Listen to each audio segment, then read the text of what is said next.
안녕하세요. 오늘 라면은 앵그리 너구리입니다. 이렇게 저는 이렇게 글자가 거꾸로 되어 있는 걸 처음 알았어요.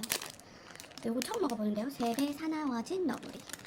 여기에다가 대파를 살짝 볶다가 향이 너무 아까워서 바로 여기 라면에 넣어줬고요. 계란이랑 김치랑 이렇게 했습니다. 숟가락을 안 가져와서 이따가 또 움직일 수도 있겠습니다. 자, 그래서 이렇게 오늘은 먹어보겠습니다. 오늘 얘기는 어떤 얘기로 할까 고민을 하다가 제가 이제 우리 아이를 키우면서 찍어놨던 영상들을 한번 돌려봤어요. 그래서 아까 이제 우리 아이가 인생 2회차인 것 같았던 순간들을 좀 뽑아서 영상을 편집을 해놓고요. 그리고 이제 밥을 먹으면서 사실 초등학생의 고민에 대해서 얘기를 더 해보고 싶어서 아이한테도 물어봤는데 요즘 고민이 없어서 저한테 해줄 말이 없다. 그래서 제가 참 안타깝게도 오늘은 초등학생 고민이 아니라 제가 육아하면서 가장 아찔했던 순간에 대해서 얘기를 해보려고 합니다. 일단 이거 한번 먹어볼까요? 칼소스를 한번 약간 비슷하게 만들어서 먹어볼까 하다가 그냥 이제 라면 국물에 이렇게 빠뜨려주면 국물도 맛있어질 것 같아서 이렇게 한번 해봤습니다. 요거 대파부터 먹어보겠습니다. 뜨거워. 우와, 뜨거워요. 파가 신장에 좋다 하더라고요.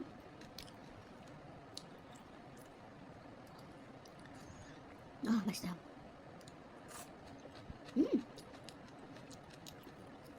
국물도 매콤하네요, 살짝. 또 이 정도면 먹을 수 있다.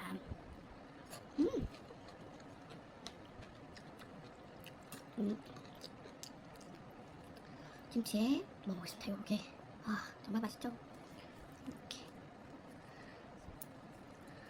앞접시를 안 가져와가지고 오늘 준비가 미흡했다. 아이고, 잠깐만요.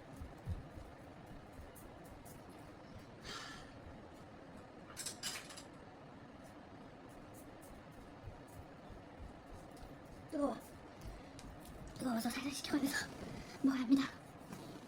이렇게 평일이 기다려줍니다. 사실 이제 뭘 먹을까 생각하는 건 기분 좋은 일이잖아요. 사실 이제 좀 건강식을 먹어야 할 나이지만 이런 생각을 할 수 있는 시기가 아직도 있다는 게 즐겁습니다.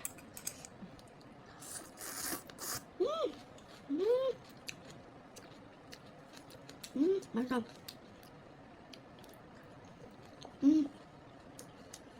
자, 그래서 하던 얘기를 하자면 육아하면 가장 아찔했던 순간 3개 한번 뽑아보겠습니다. 뭐 여러 가지 일들이 있었지만 가장 아찔했던 순간 3가지를 뽑아보자면 3위는 저희 아이가 먹성도 좋고 되게 튼튼해서 조리원에서도 제일 많이 먹기로 유명했고 제일 몸무게도 1등하고 나왔거든요. 그래서 너무 잘 먹는 아이였는데 그래서 젖병도 되게 일찍 잡았어요. 본인이 빨리 잡고 먹고 싶어서. 그랬는데 어느 날 갑자기 밥을 잘 안 먹는 거예요. 하루 종일 뭘 줘도 잘 안 먹는 거예요. 아침에 아빠한테 아기 치즈를 좀 먹이라고 하고 그 이후부터 잘 먹지 않았습니다. 무슨 일이 생겼을지 예상되시죠? 왜 안 먹지? 그래서 봤는데 얼굴색도 안 좋고 우리 아이가 진짜로 잘 처지지 않은 아이인데 잘 못 노는 거예요. 왜 그러지? 근데 또 막 아프다 이러진 않아요. 막 안 먹고 조금 평소보다 조금 컨디션이 떨어져 보일 뿐이지 또 뭐 평범했습니다. 그래서 지켜보다가 이상하다, 왜 안 먹지? 막 그러고 있는데 갑자기 기침을 했나? 근데 좀 오래돼서 하여튼 갑자기 그래서 그때 등을 두드렸나 그럴 거예요.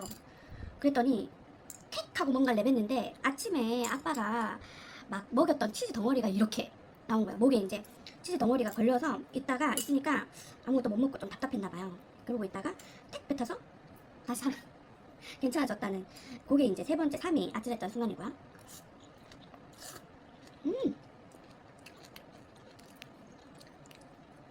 좀 식혔다가 먹겠습니다. 그리고 2번째 아찔했던 순간은 계곡이에요. 제가 지금도 저희 남편이 산골 소년 출신이라 계곡을 좋아해요. 계곡을 좋아해서 지금도 이제 여름에 자기는 이제 계곡을 가고 싶어 하는데 제가 계곡 얘기 나올 때마다 조용히 대화를 이어가지 않으면서 이제 화제를 전환합니다. 그 이유가 제가 3살 땐가 저희 아이가 2010 하여튼 아이를 데리고 계곡 펜션으로 2박 3일 여행을 갔다 오던 길이에요. 갔다 오면서 조금 이제 그 유명한 계곡이 또 하나 있었어요. 작은 폭포가 있는 계곡이 오는 길에 있었고, 그 물을 애기 아빠가 좋아하는 곳이라 가지고 물도 깨끗하고 사람들도 많았어요.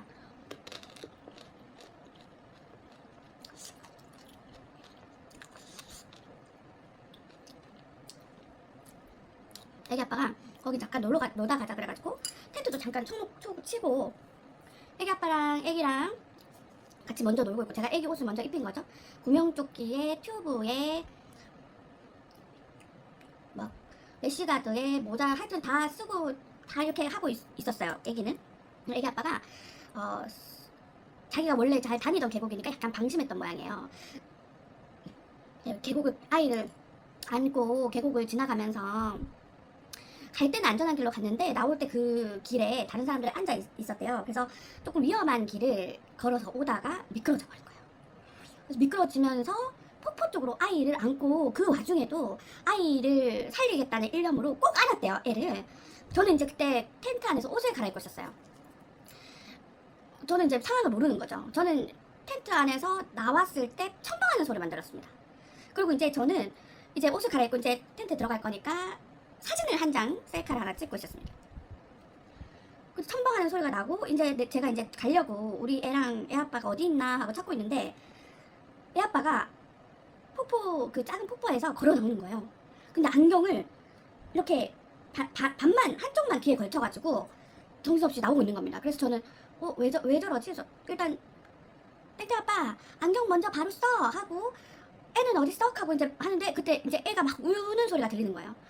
보니까 애가 저쪽 계곡 저 반대쪽에서 폭포 가까이에 이제 깊은 곳이에요. 깊은 곳 반대쪽에서 울고 있는 겁니다. 다행히 이제 막 튜브가 뒤집어지거나 하지도 않았어요. 근데 막 거기서 정말 자지러지듯 울고 있는데 뭔가 잘못됐다 싶어서 애기 아빠한테 애부터 챙기라고 소리를 질렀죠. 근데 이제 그때서 이제 애 아빠가 정신이 드나 봐요. 이제 애를 먼저 데리고 저한테 데려다 줬는데 제가 괜찮아 하면서 이렇게 애를 안아 올렸는데 애기 볼이 이렇게 부어 있는 겁니다. 그래서 제가 너무 놀라서 정말 그 생전 내본 적이 없는 비명 소리를 질렀어요, 제가. 그리고 이제 애가 아파서 우는데 제가 계속 그렇게 정신을 놓고 있을 순 없잖아요. 그래서 정신이 들었습니다. 어디 다른 데 아픈 데는 없느냐 하면서 튜브 빼고 구명조끼 빼고 이렇게 확인을 다 했는데 다른 데 다친 데가 없어요. 이렇게 막 다 이렇게 튜브랑 막 이렇게 다 싸매고 있었으니까 다른 데 다친 데가 없는데 볼이 너무 많이 부은 겁니다. 그래서 너무 놀라서 울고 있으니까 제가 땡땡아 엄마가 구해줄게 하고 이제 걱정하지 마 하고 안고 가자 병원에 가자 하면서 다 내팽겨치고 애만 안고 뛰어왔어요. 이제 자 빨리 하여튼 빨리 와 하면서 이제 불렀죠. 저희 애기 아빠는 미끄러지면서 뭐 차키 뭐 열쇠 이런 게 다 이제 폭포 그 아래 물에 떨어진 거예요. 그래서 이제 찾아야 되는 거죠. 그래서 부랴부랴 막 찾고 옆에 사람들도 막 도와줬어요. 그러니까 일단 병원 갔다 오라고 자기가 이렇게 해주겠다고 텐트도 지하냐. 근데 애기 아빠가 저기 사람들이 주워주니까 그거 가지고 텐트까지 대충 들고 이제 챙겨와서 차를 타고 가는 거예요. 근데 애기가 이제 너무 놀란 거죠. 일단은 제가 이제 안심을 시켜놓으니까 일단 저만 쳐다보면서 이제 살짝 이제 울음이 이제 잦아들었죠. 이제 울음은 멈췄죠. 근데 이제 막 되게 아프고 아빠가 원망스러웠는지 그때 다친 후로 한 일주일을 아빠를 쳐다를 안 보더라고요. 하여튼 그래서 이제 바로 가까운 병원에 가서 엑스레이를 찍었는데 금이나 이런 게 안 보여서 혹시나 싶어서 뭐 CT까지 그때 찍었던 것 같아요. 찍었는데 없었어요. CT는 안 찍었다. 이게 이제 엑스레이로 찍어도 안 나오는 금 같은 경우는 그대로 두면 붓는 경우가 많고 애기 때는 뭐 할 수 있는 게 없다고 저도 들어가지고요. 그래서 그때 엑스레이 찍고 그냥 치료만 받고 왔던 것 같아요. 그래서 막 되게 CT를 찍어야 되나 말아야 되나 되게 고민을 했어요. 병원에서는 찍을 거냐 말 거냐 이렇게 물어보는데 제가 되게 고민을 했던 것 같습니다. 근데 안 찍는 게 낫다고 듣고 안 찍고 치료만 받고 이제 집에 돌아온 거죠. 그때가 이제 2번째 아찔했던 순간입니다. 이 계곡에서 사고 난 이후 사고 났던 일입니다. 그때 이후로 사실 계곡을 가잖아요. 얕은 계곡이나 한강계곡 이런 데는 가요. 근데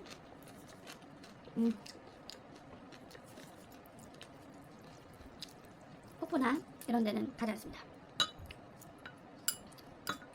자, 대망의 1위입니다. 이때 정말 조심하셔야 되는데요. 언제냐면 아이가 차 문을 혼자 스스로 열고 닫을 수 있을 때, 그때 진짜 조심하셔야 됩니다. 이게 이제 저는 뭐 할 수 없을 때부터 제가 겁이 많은 편이거든요.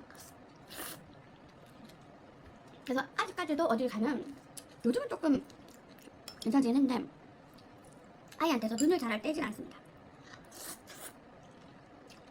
겁이 많아서 그런 편인데,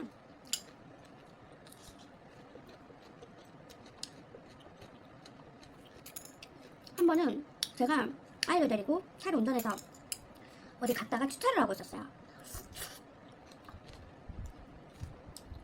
주차 자리가 없어서 막 찾는 와중에 차 문을 열고 주차 자리를 확인한다고 운전석 차 창문을 열어놓고 이렇게 여기저기 보고로 다니는데, 어떤 주차장에 차를 이제 대놓는 어떤 아주머니 한 분이 저렇게, 이유는 모르겠어요, 저를 이렇게 째려보시는 거예요. 왜 째려보지? 저는 주차 자리를 찾고 있을 뿐인데 왜 째려볼까? 막 신경이 쓰였죠.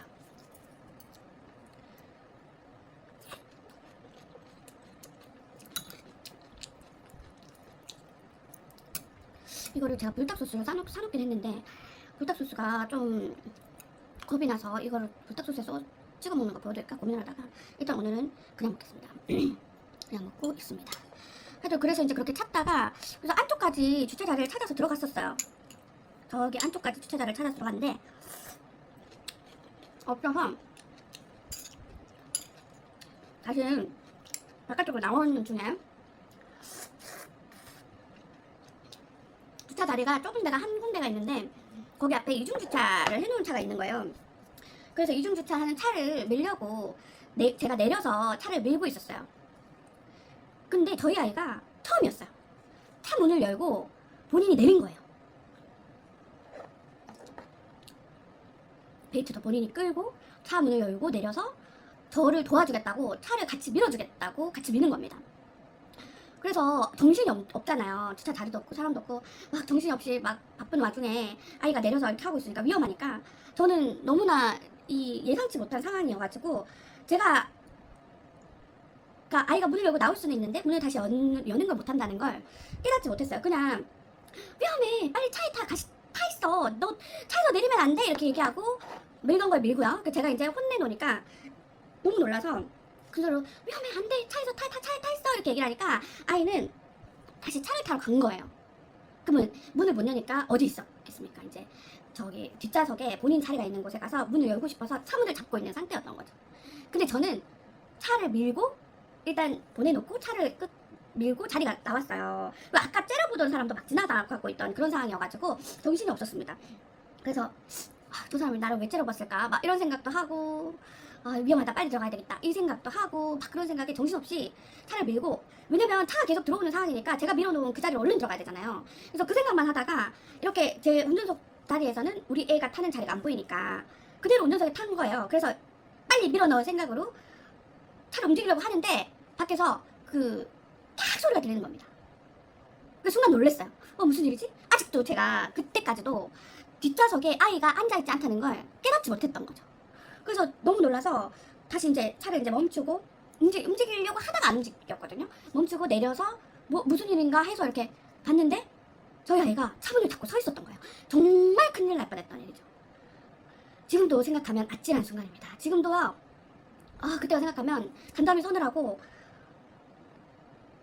그때 사고 안 나게 해주셔서 감사합니다도 하고, 그때 당시에 사실 막 찌려보던 그 아줌마를 되게 원망하는 마음도 있었어요. 그 아줌마만 아니었어도 내가 그렇게 정신없는 짓을 하진 않았을 텐데 뭐 이런 생각도 들고 막 되게 막 그랬는데, 지금도 정기적으로 한 번씩 생각이 나요. 그 순간 생각이 나면 감사하기도 하고 막 원망스럽기도 했다가, 그때 그 소리를 질러주신 분이 계속 째려보고 가다 보니까 그게 보였던 거죠. 왜 째려봤는지는 모르겠습니다. 그래가지고 뭐 계속 째려보고 가다가 이제 온 건지도 사실 모르긴 하죠. 어쨌거나 그래서 저는 무사히 아이한테 인도로 올라가라고 하고 무사히 주차를 하고, 이제 아이한테는 그때 당시에는 아이도 놀랬겠죠. 애도 놀랬겠지만 정말 그때 아이한테 정말 호되게 혼냈습니다. 절대 혼자서 차에서 내려서는 안 된다고. 제가 그때 얼마나 혼났었는지 그때부터 초등학교 1학년까지 저희 아이는 혼자 먼저 차에서 절대 내릴 수 없었어요. 아직까지도 차가 많은 곳에서는 엄마가 문 열어줄 때까지 기다려 하고 차에서 내립니다. 정말 큰일 날 뻔했던 순간입니다. 그래서 육아하시는 분들 명심해야 할 것이에요. 일단은 제가 키울 때는요, 아이들이 손 놓고 혼자 가는 거 좋아하잖아요. 제가 그때는 우리 아이한테 이렇게 얘기를 했었어요. 엄마 무서워. 엄마 무서워서 혼자 못 걸어가니까 너가 손을 잡아줘야 돼. 아이는 엄마를 지켜주는 거죠. 어찌나 책임감 있으시고 엄마를 지켜주고 싶어 하시는지 정말 오랫동안 길을 걸을 때 제 손을 꼭 잡아줬습니다. 그래서 도로에서 손을 놓고 뛰어가거나 하는 일이 없었어요. 근데 이제 문제는 그랬기 때문에 아마 제가 차를 메고 있는 걸 보고 본인이 저를 지켜주려고 했던 것 같더라고요. 그래서 그때 미리 예상해서 이제 아이한테 할 수 있으면 좋겠다 그런 생각을 했습니다. 어쨌든 혼자 뛰어다니려고 하는 아이한테는 엄마도 무서우니까 너가 엄마 손을 꼭 잡아줘야 돼 라고 얘기를 한번 해보시면 우리 아이들이 진짜 사랑이 커요. 그래서 꼭 손을 놓지 않고 엄마를 구해주려고 지켜주려고 할 겁니다. 그리고 차에서 혼자 내릴 수 있게 될 때 정말 유의하셔야 한다는 거.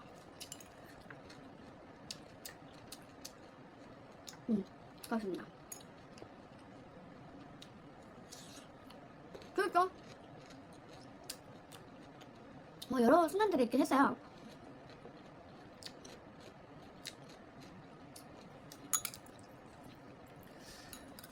근데 이거는 저희 아이는 겁이 많아서 크게 이제 근데 이제 겁이 없는 아이들 제가 겁이 많으니까 크면서 왜 저희 아이가 손 헛디뎌서 입술에 피가 나는 순간이 있었어요. 그때만 해도 제가 너무 두려운 눈빛을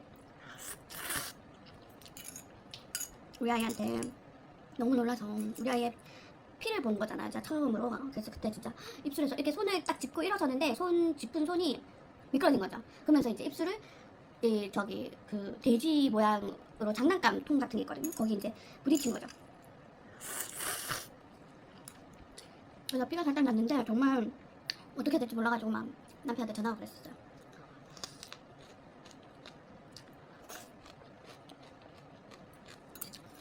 그리고 또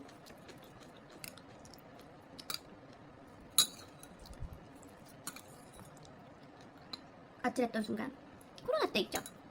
어린이집에 그때 제가 일을 하고 있었으니까 우리 아이가 코로나 때 어린이집을 다녔는데요. 우리 지역에서 제일 처음에 그 확진자가 발생했던 어린이집이 저희 아이가 다니는 어린이집이었는데 좀 큰 데여가지고 원생들이 많았어요. 아무래도 그러니까 더 가능성이 큰 거죠.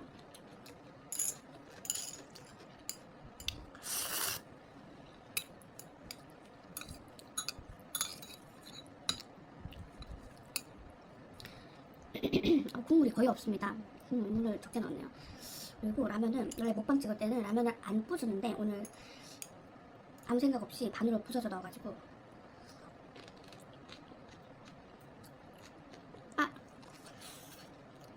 헐 씹었네요.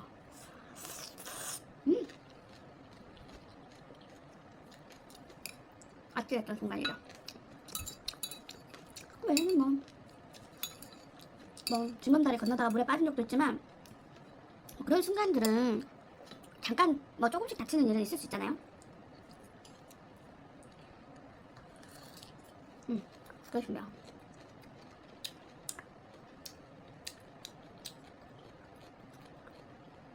그리고 약간 덧붙여야 될 부분이 있겠다 싶었던데 지난번에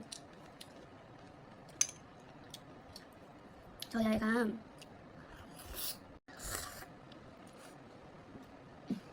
순한데 지금 적응 잘한다 얘기했잖아요. 때려본 적이 없다. 근데 그것만으로는 아니고요.